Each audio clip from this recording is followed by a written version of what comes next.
Hey, what's up guys, this is DarkArmedDuelist, and today we're going to be doing a Dark World deck profile. So this is a very interesting deck that focuses basically around discarding cards from your hand to the graveyard to activate all sorts of amazing and crazy effects. But before we get into this guys, I have to really quickly give a shout out to one of my patrons named Slade. So Slade actually helped me out a lot with this particular build and helped me out with a lot of the text for this particular build to get some amazing spicy text for you guys in this particular deck. I really love the way this deck and build actually play because it's a super fun build and it's just an overall really good Dark World deck. And Dark Worlds are actually Slade's favorite deck, or one of Slade's favorite decks in the entire game of Yu-Gi-Oh! And so it's a really amazing to actually get to work with patrons to be able to make these really cool decks for you guys. So without further ado guys, don't forget to like, comment, subscribe, hit the bell on there so you can come part of the notification squad, and definitely check out the Patreon down in the description below for all those awesome rewards, like getting your name description every single video, getting a signed card sent in the mail, and even getting to request a deck profile every single month to your patron along with test hands. And definitely give Slade some love down in the comments down below. So without further ado, let's get straight on into this. So first off, we're going to be playing 3 copies of Grapha, the Dragon Lord of Dark World. So Grapha is a really interesting card that if you control a Dark World and it's in the graveyard, you can bounce this card back, or bounce the Dark World back to your hand and be able to special summon this card back to your side of the field. Now I'm not going to be going over the exact wording of every single one of these cards because they're very weird in the way that they're wording, and usually your opponent's not going to be discarding these cards to the graveyard. So we're basically just going to go over the effects that are really important for these cards. So if this card is discarded to the graveyard by your card effect, then you get to pop a card on the field, which is pretty good to be able to target a card your opponent controls and just immediately destroy it. But also, if you do control a Dark World on your side of the field, then you get to basically bounce it back to your hand and special summon Grapha from the graveyard.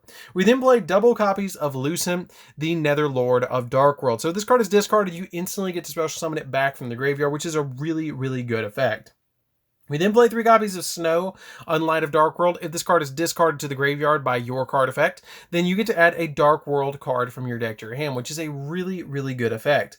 We then play 3 copies of Brow, Huntsman of the Dark World. If this card is discarded, you get to draw an additional card, which is really nice. We then play 2 copies of Paige as well. Paige has the ability that if this card is discarded to the graveyard, you get to instantly special summon it, which is really amazing. I love that effect of Paige just instantly special summoning it back to your side of the field, because you can do stuff like discard it with Dark World dealings and then get all those really cool effects off. We then play for the tech monsters. The rest of the monsters are actually going to be really amazing tech cards. So we're actually going to open up with 2 copies of Cursed Necrofear. So I've actually bumped this card up to 2. Slade opened my eyes about this card and was like, yeah, you need to play at least 2 of this card because this card is really good. So what it does is it cannot be normal summoned or set. It must be special summoned from your hand, or it must be special summoned by the effect of a card effect. And you can target 3 of your banished fiend monsters and special summon this card from your hand. And if you do, shuffle those banished monsters into the deck. Now there is a card in this deck that banishes cards that actually pops off in this deck really well with this card. And it's actually surprising. And so what this card does is it special summons itself to your side of the field. And then during the end phase, if this card is in the graveyard because it was destroyed in your monster zone by an opponent's card and sent to the graveyard this turn, special summon this back from the graveyard, and then you can destroy cards your opponent controls up to the number of face-up spells and traps you control with different names. Now we do actually play a couple of spells and traps with different names that are face-up, like Gates. Gates is important for this card because Gates will let you pop at least 1 card, which is super nice. We then play a single copy of Dark Spirit of Banishment. Dark Spirit of Banishment has the ability that if you control or if your opponent's monster attacks at the start of the damage step, you can send this card from your hand to the graveyard, and then if you do, target a level 8 fiend monster in your graveyard and special summon it, but its effects are negated, and also you can change the attack target to it and perform damage calculation. And if a level 8 fiend monster is sent to the graveyard while this card's in the graveyard, you can add it back to your hand, which is really good because it sets itself up. Now we then play a single copy of Malice. Malice does the exact same thing, but when an opponent activates a card or effect, quick effect, you can send this card from your hand or field to the grave, target a level 8 fiend monster in the graveyard and special summon it, and then also a level 8 fiend is sent to the graveyard, you can add it back to your hand. So basically they do the same thing, except this one's for attacks and this one's for card effects. We then play 3 copies of Tour Guide to the Underworld. Yes, I am playing the gold ones. I have to play the gold ones. I love the artwork and I love the way that these look. They're really cool. and they're really fun to play. Because when this card is normal summon, you can special summon a level 3 fiend from the deck to your side of the field, which is your 3 copies of Brow or your Dark Spirits, and then you can link summon with them. So then for the last 3 tech monsters, we're going to lay these face down. We're going to play Guess That Card. So you guys love playing this game on the channel. I haven't done it a lot recently. So we're going to lay these 3 face down, and we're going to get you guys to guess it. So don't forget to like, comment, subscribe, and hit the bell in there, and we're going to reveal these in 3, 2, 1, and definitely comment down below and tell me what you guys think these are down in the comments. So here we go. Let's go. So here we go. It is going to be 3 copies of my signature card, Dark Armed Dragon. So you guys are looking at this card and you're going, wait, you're actually playing Dark Armed Dragon in a Dark World deck? What? Yeah. It works because there's a really easy combo in this deck that if you open up a normal summon of a tour guide, you can normal summon the tour guide, special summon out one of your dark spirits, and then if you open up a copy of Paige or Lucent and discard them to the graveyard and revive them back to your field, or discard any of your dark monsters by a card effect, you can stack the graveyard for Dark Armed Dragon to be able to special summon it to your side of the field really easily. I can open up with how fast this deck plays through with all the cards that draw in this deck.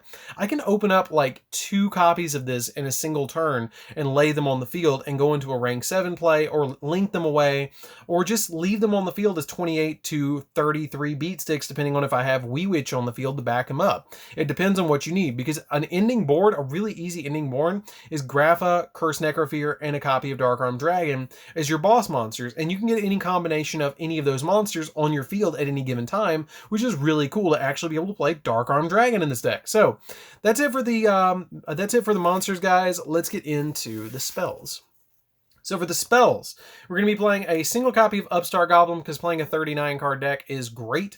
And playing this card in the deck, it makes it a 39 card deck because basically this card is a free draw. Play a single copy of Into the Void because this is kind of the same thing as Upstart Goblin. It kind of makes it 38 because you're going to be able to draw a card. So you have 3 more cards in your hand, but then during the end phase, you discard all the cards in your hand, which does activate all the effects of your Dark World cards, which is also very nice. Play a single copy of Card Destruction. This card fixes your hand and also gives you all your Dark World's effects when they hit the graveyard. I play 2 copies of Trade-In. Now this card does discard for cost, which is a little bit unfortunate, but we play 5 targets in the deck in the form of 2 Curse Necrofears and 3 copies of Grapha. It does help you get your Grapha out of your hand and into the graveyard. We play 3 copies of Drag Down into the grave. Now Drag Down is really good. Drag Down helps you out in this deck a lot because it can help you get knowledge of your opponent's hand and then both players get to draw a card.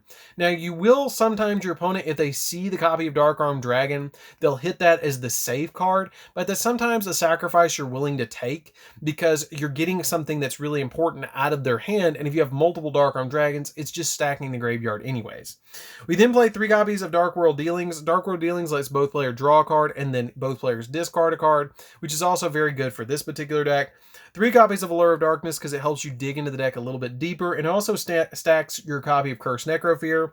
And then we play 3 copies of Gates of the I wanted to call it Gates of the Underworld, but Gates of the Dark World.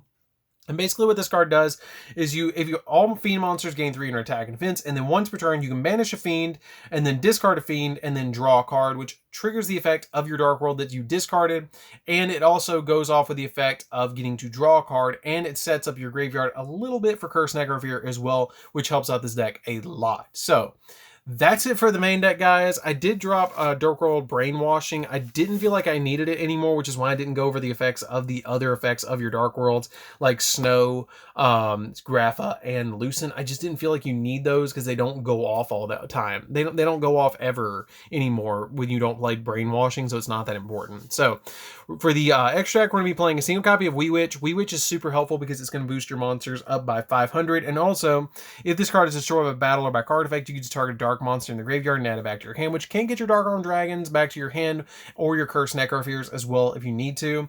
Play a single copy of IP Masquerade, which can help you go into some really nice link monsters in this deck. Play a single copy of Phoenix because Phoenix can pop spells and traps. You play a single copy of Unicorn because it can spin stuff. 1 copy of the Blackluster Soldier, Soldier of Chaos. Now you don't have to play this. You can play Cerberus over it if you want to make this deck a little bit more budget. I like it because it's really easy to put like Dark Armed Dragon, Curse Necrofear, and copies of stuff like Grapha on your field to easily be able to link into this, and then when it destroys a monster by battle, you either can make it gain 15, make a second attack, or banish a card in the field, which is why I play this card as a 1-of in this deck. I really like it as a 1-of in here, which is why I'm playing it. We're playing a single copy of Mech Knight Crusadia Avermax. Avermax is ridiculously good in this deck because it's really easy to put a bunch of monsters on the field with an IP. And if you can summon IP Wee Witch, you can then, on your opponent's turn, go IP Wee Witch into your copy of Crusadia Avermax, which is really good. And then we play the same copy of Access Code. Now, the Access Code you can change out for Boral Sword if you want to. I still like it as a 1-of in here because it helps out the deck a lot to be able to go into some really cool plays and pop stuff, because you are playing Dark Fire and Earth and Light. Sometimes the Light one will go into the grave. For the XZ monsters, I'm playing a single copy of number 97 because it can get you a 9,000 beat stick. You basically detach a material, take 2 number dragons and special summon them on the field, and then use 1 to overlay on top of the other one to basically attach it as a material. Play a single number 100. Number 100 is basically here to summon off your 97 to give you a 9,000 beat stick. 1 copy of number 38 because it can negate spells. You can overlay into either or of these. If you're trying to negate spells, you summon 38. If you're trying to summon a 9,000 beat stick, you'll summon number 100. 1 copy of number 23, Dark Knight of Underworld, which is Lancelot. Lancelot's really good because this card can attack your opponent directly while you have an XZ material on it, and also it has the ability you can target one face-up monster your opponent controls and destroy it, which is really cool when it inflicts battle damage. And then once per turn during either player's turn, when a spell trap is activated or monster effect is activated, detach a material from this card and negate the activation, which is really, really good on this card's effect. I play a single copy of Flare Metal because you can take 2 Dark Arms and summon this card pretty easily, which I really like, being able to summon Flare Metal, so every time my opponent breathes, they take 500. You can drop it if you want to, because it is a little bit situational, but to get 2 Dark Arms on the field at any given time. The deck does dig really fast, but it doesn't come up all that often to summon the Flare Metal. 1 copy of Levenair, the Sea Dragon, because you can detach a material from this card and then target one of your banished monsters as level 4 and special summon it back to your field, which can help you get another copy of Graph on your field a little easier. 1 copy of Fortune Tune because it can't be destroyed by battle, and basically if it battles, then you can summon Zeus, which Zeus is really good as well. The other thing that I will mention, you guys, if you want to change out, you can drop the Flare Metal and put in a single copy of Downward Magician instead, because then it'll give your Zeus an additional material when you summon it on top of your Fortune Tune, which is really nice, actually. So that's it for the deck, guys. I hope you did enjoy it. It's a really, really fun deck to be able to play around with, and it's really amazing that you can build this deck without dangers. You don't have to play the dangers in this particular deck. It's just another build, a different kind of build that you can play, which I have profiled recently. Not a lot has changed for the danger build recently. I might change a couple of cards, and if you guys want to see a danger build of this, definitely comment down below and let me know you want to see a danger build of it, because I'm open to do one. It's just I haven't changed it a lot recently, but I can definitely update it for you guys if you want to see it. So don't forget to like, comment, subscribe, guys. Hit the bell on there so you can come part notifications, and definitely check out the Patreon down in the description below, and we'll see you guys in the next video. See you later, guys.